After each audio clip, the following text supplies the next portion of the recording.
What's up, yo? We're back, and today we are continuing our my marathon of some of the most iconic spooky films of the past ever. And today we're gonna hit on one of the most influential, most iconic independent horror films of all time, Sam Raimi's The Evil Dead. So let's get to it. The Evil Dead, for those who don't know, is directed, as I just said, by Sam Raimi, who you may primarily know as the director of Tobey Maguire's Spider-Man films, and who'll be directing the upcoming Doctor Strange sequel, Doctor Strange: The Multiverse of Madness. To say this film is unlike anything of the Spider-Man films is an understatement. This film is insane, like utterly insane. And I remember when I first went was researching and reading up on it, I noticed it had an NC-17 rating. For those who don't know, NC-17 is like the hardest of hardcore ratings. It's even like is only reserved for films that are display explicit sexual content or insane violence. And as it turns out, there was some insane violence in this film.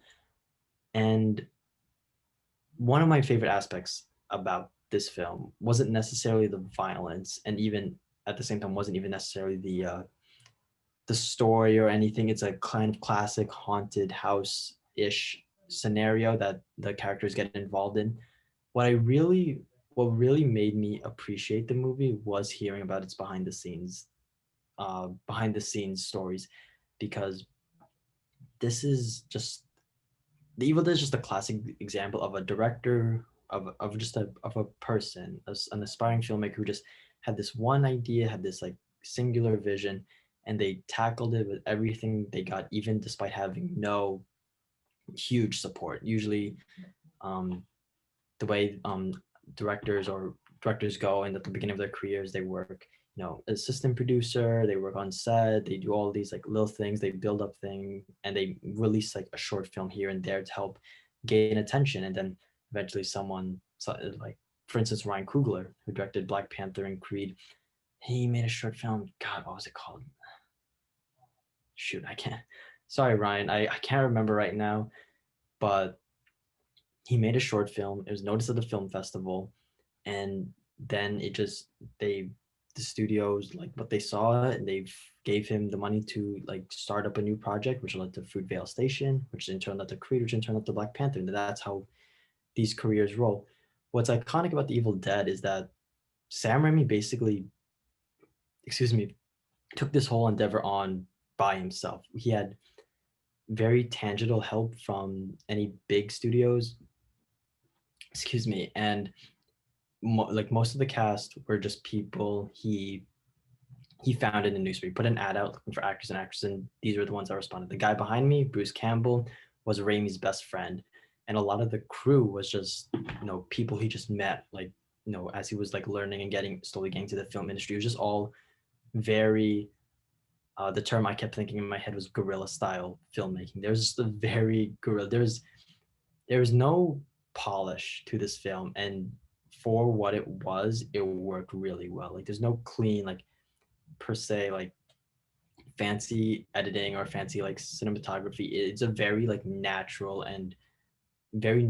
very practical film, and it has such a lot of like guerrilla style feel when you see like the ramshackle cabin. Like they found that cabin for they had a location scout on there, and they found that cabin for real, and apparently it just got even like the circumstances of the cabin just got worse, became even more run down than the film already portrayed it as.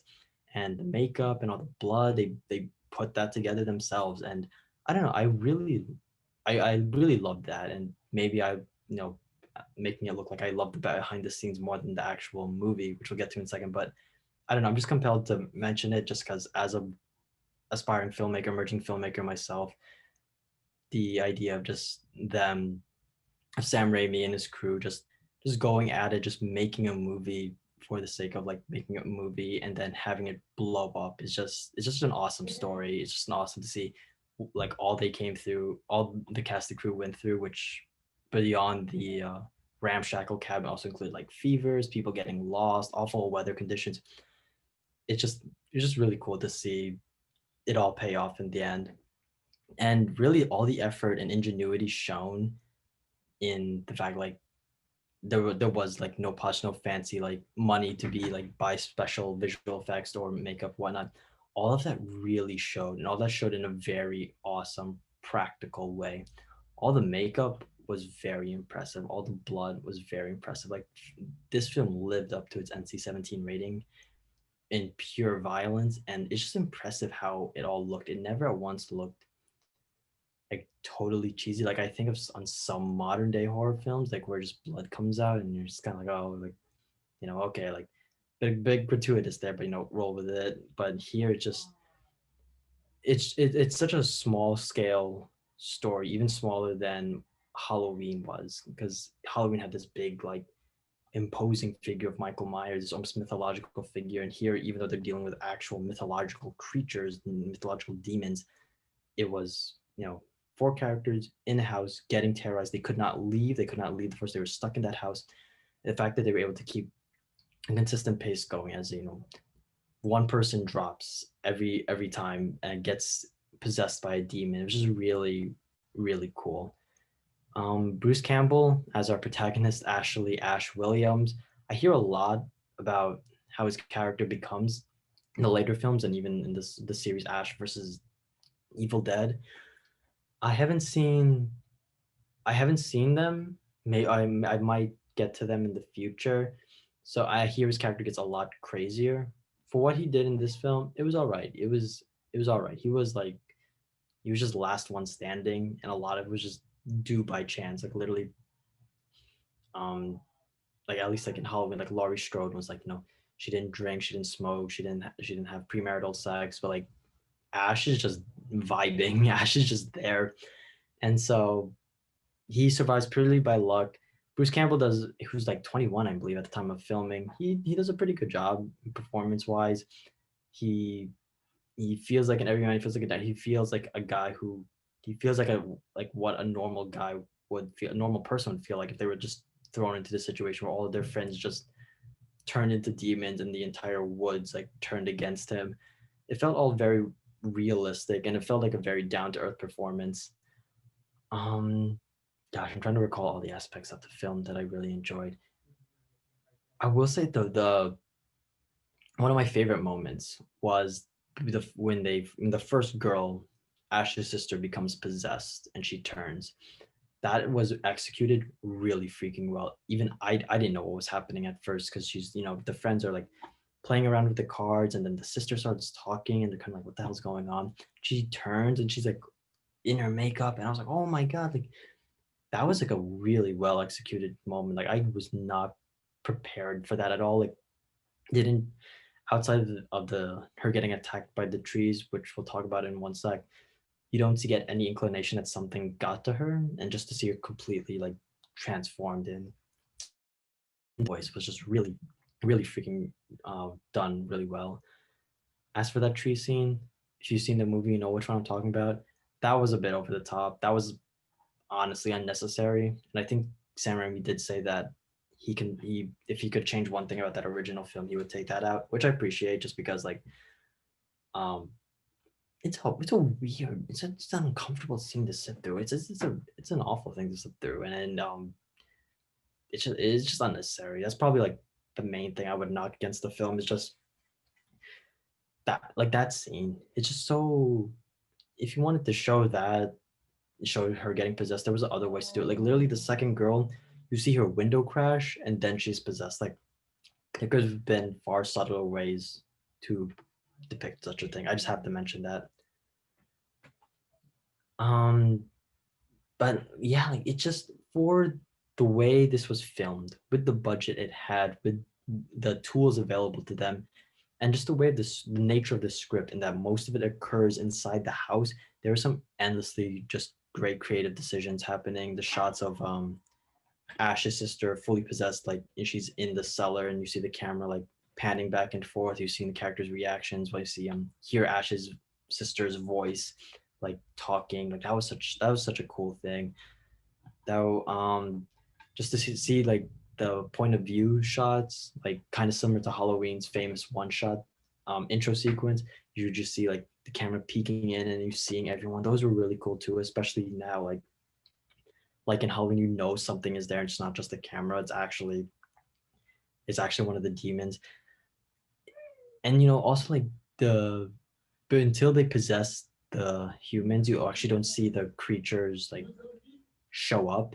It's just like an unnatural, unholy force that is depicted. And I thought that was done really effectively just through the camera, just through the way the camera moved. Like I know, like the famous ending sequence when the camera just like zooms through. Like there was like so many shots like that I really love. You got that feel that something is in that forest, and I thought that was just really cool camera work on Raimi's part.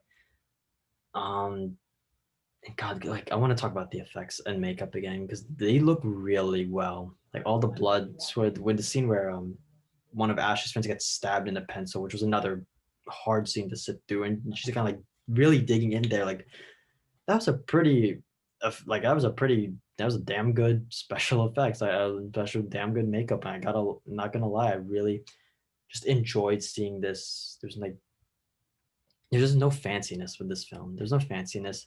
You'll see when I talk about the Mummy, like the Mummy goes all out in terms of like it's like action and whatnot, but that's just because that's the nature of it of the film. And then you compare it to like Evil Dead, and it's just like Evil Dead is just a robust, like just very practical film. Everything is as how it's portrayed, and just the method of filmmaking that was achieved, even though like Sam Raimi was still new to the film industry. It's just really creative, really cool to watch. And like even then, like compared to Halloween made a lot of use out of not showing you Michael. It made you wait. It made you like look for Michael. It made you like sit in your seat and like go, where is he? Like, you know, and you just have to wait. You have to wait for him to inevitably appear. And but with Evil Dead, they are just throwing it in your face constantly. In some films, like especially like as the slasher genre developed into like Friday the 13th or whatnot, and like the more infamous Texas Chainsaw Massacre. I don't know, like I'll admit I haven't seen the films I just referenced just yet, but the way Evil Dead just happened, just the sheer relentlessness of Bruce Campbell having to deal with every one of his friends getting possessed. It was just not. It just was not slow at all. Like, it was just like a very consistently entertaining story. I'll say maybe if there were slow moments, I'd say maybe near the third act when all of his friends get possessed and he finds himself like with no one to talk to.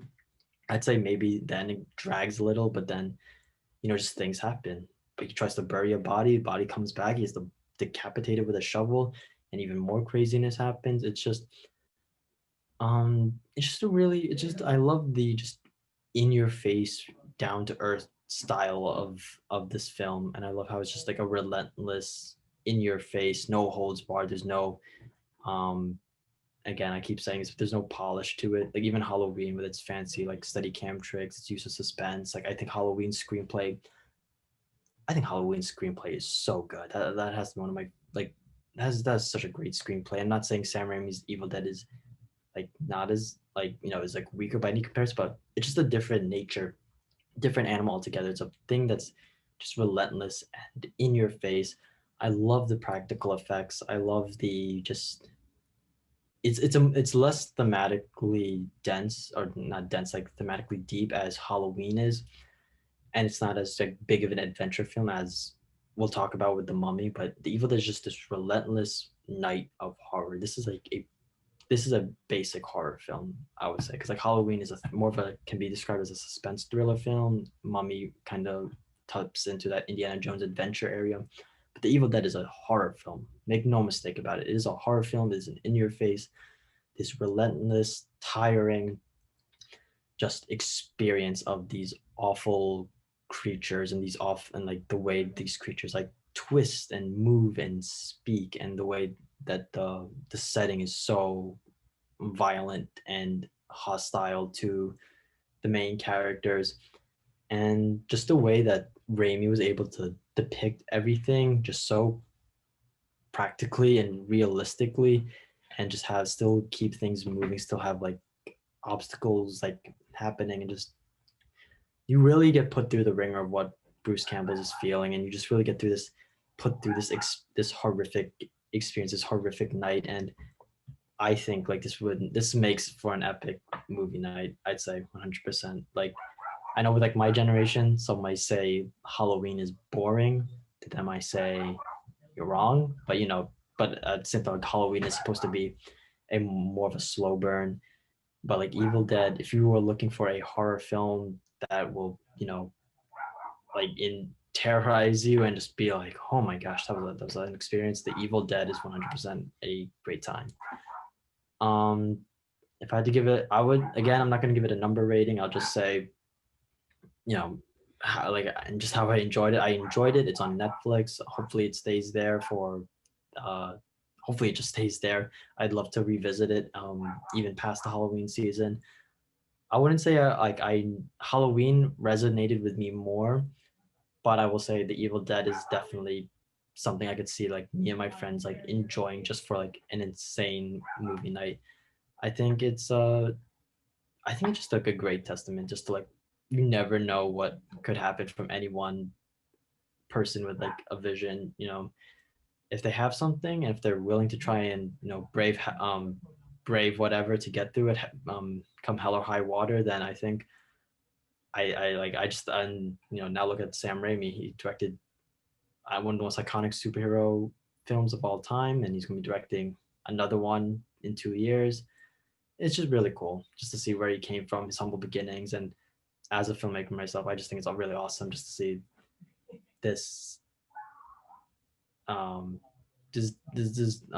pragmatic production just resonate and just work as well as it does. So that's about it. That's my review of Sam Raimi's The Evil Dead. Go check it out on Netflix if you haven't already, or if you have, if you have seen it, just go watch it again. I can't imagine the film not working on in any case. And great spooky time. And you can't lie, great spooky time. Check back tomorrow. Check back soon for tomorrow. Soon in general, just check back soon for my review of The Mummy. And hope you all are staying safe. And peace out.